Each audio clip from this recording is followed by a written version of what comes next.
So to control my eFoil, I started out with a basic waterproof controller that had no settings at all. Then I upgraded to the Flipsky VX3, and the difference was huge. It lets you switch between high, medium, and low speeds, which not only limits your top speed, but it also smooths out the throttle response. This makes the control more precise at each setting. So Flipsky must have saw my DIY foil video, so this foil right here, and they offered to send me their new VX5 remote to check out.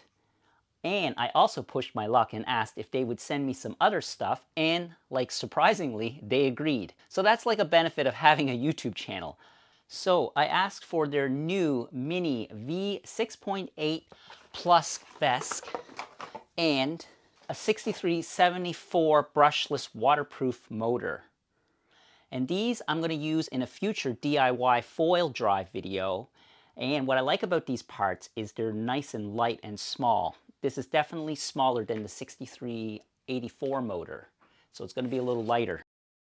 Also, this video isn't sponsored by Flipsky, and I had already ordered their 75-100 vest, this guy here, before they had even reached out to me. So now I have two vests to try and test.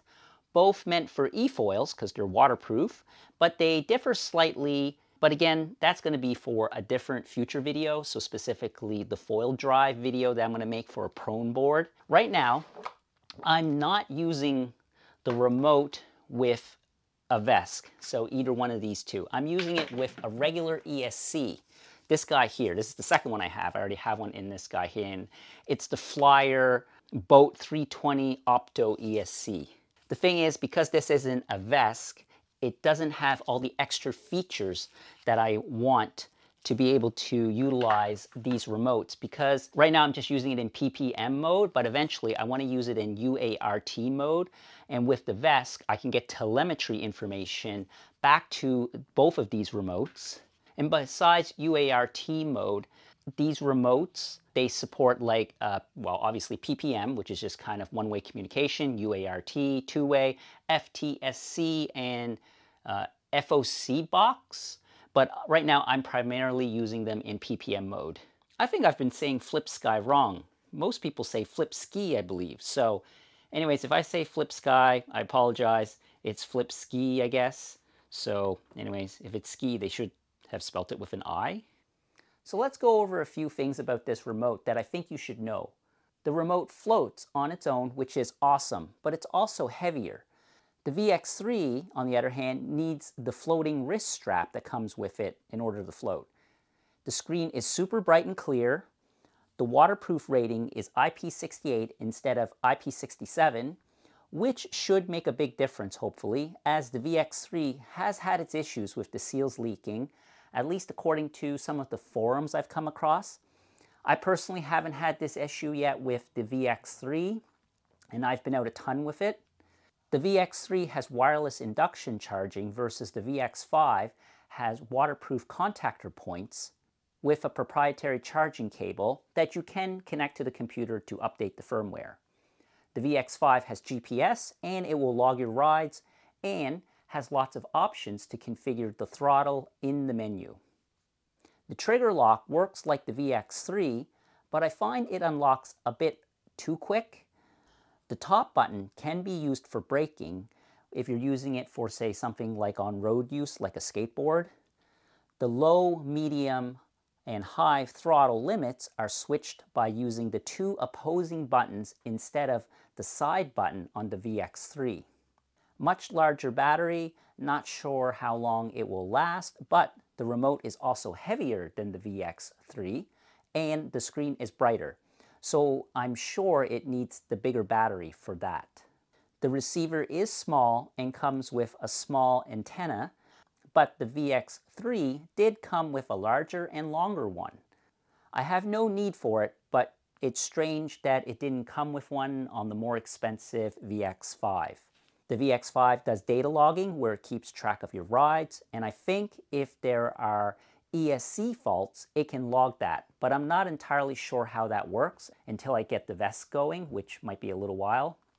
The floating wrist strap that comes with both remotes is, well, to be honest, not the best. So I made my own from an old boogie board wrist strap. Overall, I found configuring the VX5 a lot easier as the menus are much better than the VX3 and there is much more customization allowed in the VX5. Also a small thing, the VX3 came with its own carrying case. There's also a horn button on the VX5 and there is a M6 threaded hole for mounting accessories. I have yet to find a use case for it yet, but I could see how that could be handy. Maybe I'll try mounting maybe my GoPro on it or something.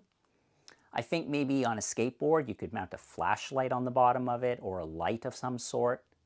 So those are a couple of things that I thought were standout differences between the VX5 and the VX3. So now let's take it out into the water and use it.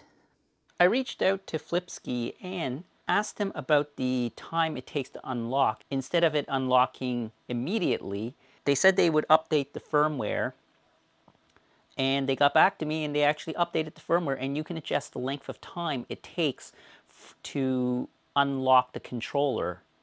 So I have it set to, I think, 1 second or 2 seconds. There, instead of it being previously immediately. And it's in the menu that you can go. And now, if you update the firmware, there is right here, unlock delay time. I have it set to 1 second, but you can change that up to 3, 4, 10, unlock immediately. So there you go. And I'm going to leave it at 1 second.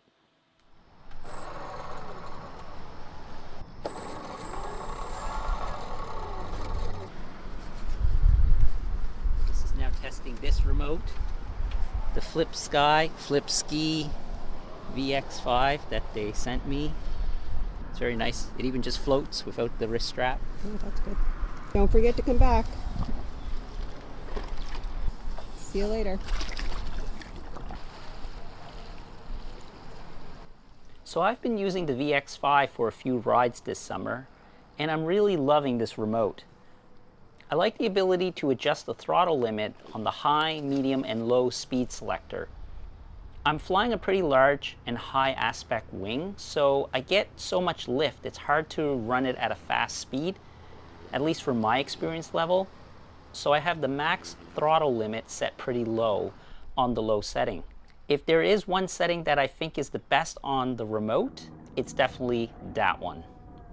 Other than that, once I get a vest set up, it'll be nice to be able to see my voltage right on the remote so I know how much runtime I have left. I found the screen bright enough in the full sunlight, and the feature to be able to record the rides is nice too. Although I don't ever look at them, but it's nice to know that it's there if I want to refer back to another ride for reference. I thought the heavier remote might be annoying, but once riding, I don't even notice that it weighs more than the VX3. Overall, I would definitely pick the VX5 over the VX3.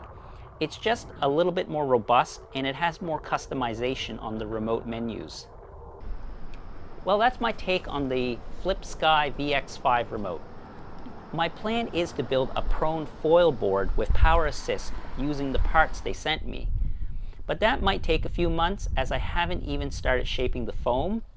But subscribe if you don't want to miss that. Until next time. Let's go get some donuts.